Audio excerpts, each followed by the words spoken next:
Andrea Brillantes and Daniel Padilla spotted na nakita sa Japan Airport. Grabe na ito, halina't panoorin natin ang buong detalye.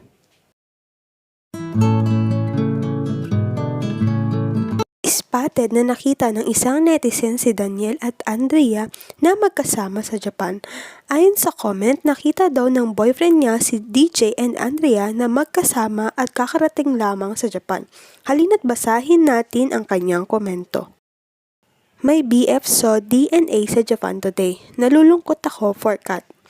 Sa airport sila nakita together. Kakarating nilang Japan today. Wala pa ngang kumpirmasyon kung totoo ang nakita niya.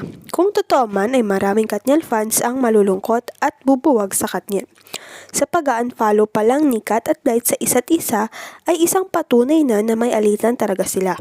Isa na ring kumpirmasyon na totoo ang balita nang i-unfollow ng celebrity si Blythe sa kanyang Instagram account. Hindi pa nagsasalita ang bawat panig. Napakalaking possibility na hiwalay na talaga ang Katniel dahil ginagawa na ni Kat ngayon ang mga pinagbabawal sa kanya ni Daniel dati, katulad ng pagsusuot ng maikli o nagpapakita ng balat. Isa na rin ay ang sobrang niyang payat ngayon at halata sa kanya na may problema siya.